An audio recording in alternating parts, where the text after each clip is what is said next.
Hola a todos. La electrónica se desarrolla a un ritmo muy rápido.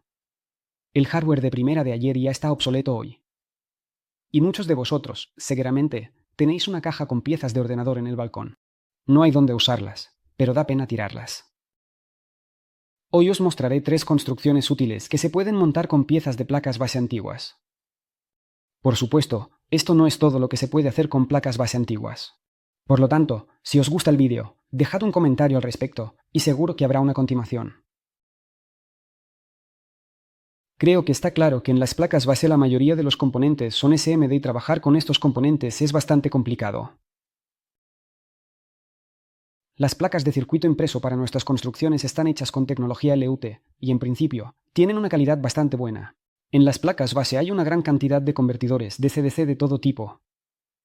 Sobre ellos se construyen los circuitos de alimentación multifásicos del procesador y otros componentes. Estos convertidores, principalmente reductores, están construidos con una topología síncrona y tienen una alta eficiencia.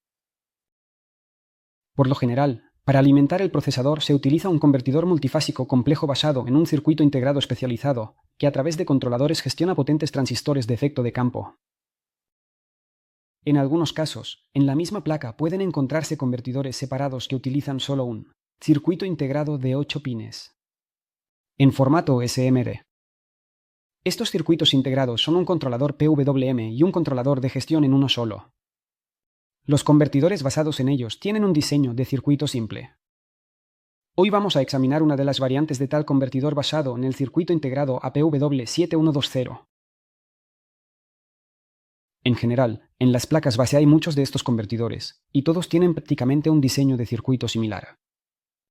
Los circuitos integrados pueden diferir, pero siempre puedes encontrar su hoja de datos y entender de qué son capaces.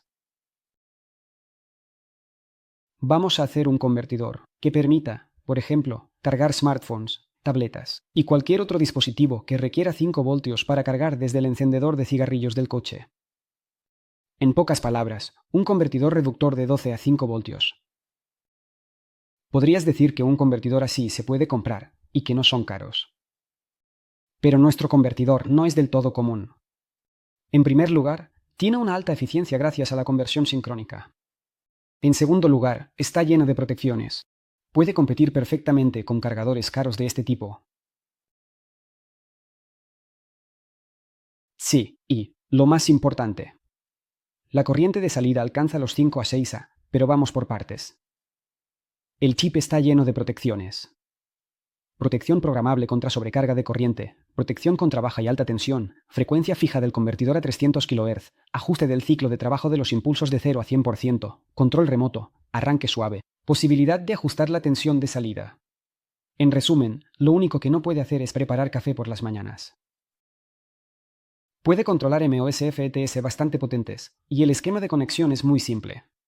Un par de transistores de efecto de campo similares, que también están en la placa base, y el propio controlador PWM. Uno de los transistores de efecto de campo funciona como un diodo, pero dado que en estado abierto la resistencia de su canal es muy baja, no se calentará como los diodos en esquemas similares.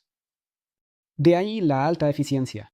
En el circuito de retroalimentación tenemos un divisor en las resistencias R1 y R2. Son precisamente ellos los que determinan el voltaje de salida.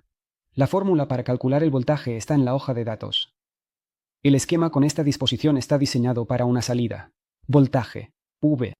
Recalculamos el divisor para un voltaje de 5 voltios. El tercer transistor del esquema. Lo eliminaremos por completo. También quitaremos el inductor de entrada, dejando solo el principal. Los condensadores de entrada y salida deben tener baja resistencia interna. Los de salida pueden ser de hasta 10 voltios. Y los de entrada de 16 voltios. En resumen, tanto unos como otros, junto con el resto de componentes pequeños, también se desoldan de una placa base antigua. Aquí hay un punto importante. En nuestro esquema se indican 2 entradas de alimentación. En teoría, se pueden unir, pero la práctica ha demostrado que es preferible no hacerlo. Recomiendo alimentar el controlador PWM con un voltaje reducido de 5 a 6 voltios, utilizando un estabilizador de voltaje adicional.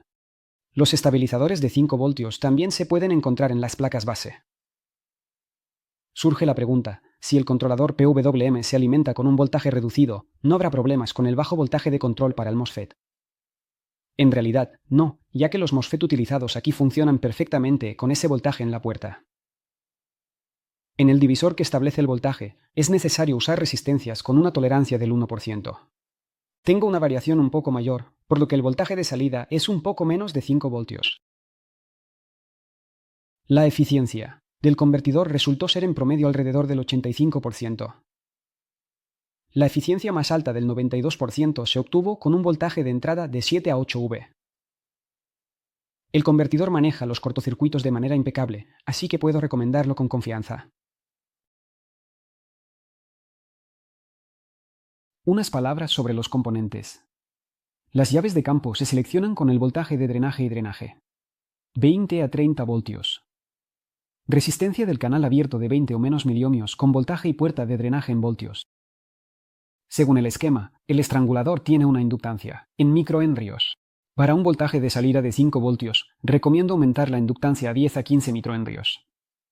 Con tal estrangulador, la eficiencia será mucho mayor. Inicialmente se utilizó el estrangulador original, pero, como ya dije, la eficiencia con él no es gran cosa. Luego tomé otro estrangulador. Anillos amarillo blancos de hierro en polvo. Las dimensiones están ahora frente a ustedes. El bobinado está hecho con un cable de 1,5 milímetros. Se pueden encontrar tales núcleos en las fuentes de alimentación de ordenadores. Los anillos de ferrita no son adecuados para nuestros propósitos si no tienen un entrehierro.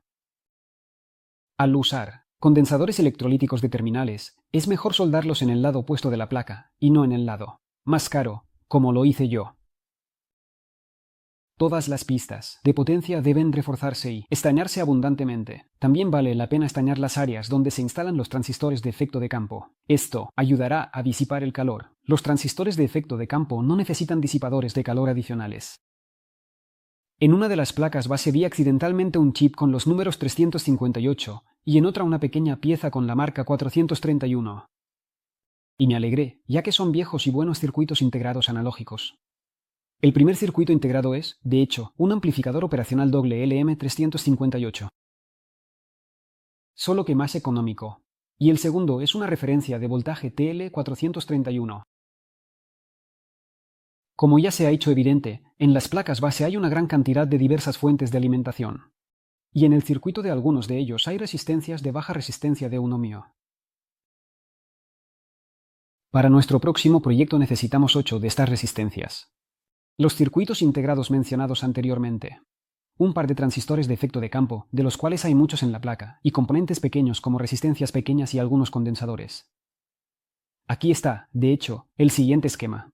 Es una carga USB de corriente. Permitirá comprobar las características reales de todo tipo de power banks o cargadores con un voltaje de 5 voltios. El esquema carga la fuente en prueba con una corriente de salida de hasta 3 A. Además, la corriente está estabilizada y no cambia dependiendo del voltaje. Además, hay posibilidad de ajustar la corriente en un rango de 0 a 3 A. De hecho, nuestro esquema consiste en 2 cargas análogas conectadas en paralelo. Veamos brevemente cómo funciona esto. Tenemos un sensor de corriente de baja resistencia o shunt. El transistor de potencia es controlado por un amplificador operacional. En su entrada directa se aplica un voltaje de referencia a través de un divisor, que se compara constantemente con la caída de voltaje que se formará en el shunt. El amplificador operacional siempre busca un estado en el que la diferencia de voltaje entre sus entradas sea igual a 0, y lo hace cambiando su voltaje de salida. Si el voltaje de referencia en la entrada directa es mayor que la caída de voltaje en el shunt, que está presente en la entrada inversa, entonces el amplificador operacional aumentará su salida. Voltaje, lo que abrirá un poco el transistor de efecto de campo, y por lo tanto, disminuirá la resistencia de su canal abierto. Esto llevará a un aumento de la corriente en el circuito y a un incremento de la caída de voltaje en el shunt. Esto continuará hasta que la corriente en el circuito alcance el valor en el que la caída de voltaje en el shunt sea igual al voltaje de referencia en la entrada directa. Este circuito funciona en modo lineal, es decir, toda la potencia se disipará en los transistores y shunts en forma de calor, por lo tanto, la potencia del circuito está limitada por el encapsulado de los transistores. Los transistores, aunque son potentes, en modo lineal lo máximo que pueden ofrecer es modesto. 10 a 15, máximo 20 vatios. No recomiendo extraer más de ellos. Repito, estamos hablando del modo lineal. La placa de circuito impreso tiene polígonos masivos para la disipación de calor. Elegí una placa de doble cara. La segunda cara actuará como disipador de calor adicional. El calor de los transistores. Se suponía que se transferiría a la segunda cara a través de una lámina de cobre que planeaba soldar. Pero no encontré la lámina. Para que la carga pueda funcionar a largo plazo, a máxima potencia, se necesita un disipador adicional, que se puede sacar de la misma placa base. Además, es absolutamente necesario usar estas almohadillas térmicas con un alto coeficiente de conductividad térmica. Estas almohadillas permitirán compensar las irregularidades que se forman después de estañar manualmente la superficie del testolito con lámina. No recomiendo ahorrar en la refrigeración de estas cosas. El resistor variable, que se encarga de regular la corriente, es la única pieza que no estaba en la placa base. Después del montaje, es necesario realizar un control de calidad para asegurarse de que no haya soldaduras frías ni restos de soldadura. Solo después de esto comenzamos con las pruebas. Conectamos nuestra carga al power bank a través de un probador USB, que mostrará las características de salida del power bank. Giramos lentamente el regulador de corriente y vemos que todo funciona.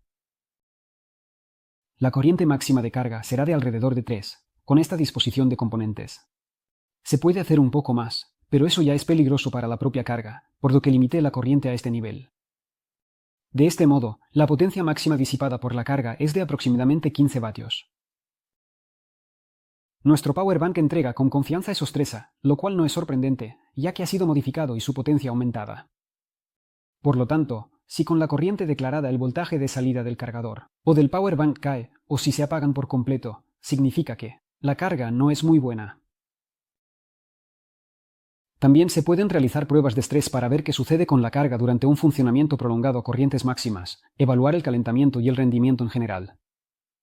Así que la carga USB es un dispositivo bastante útil.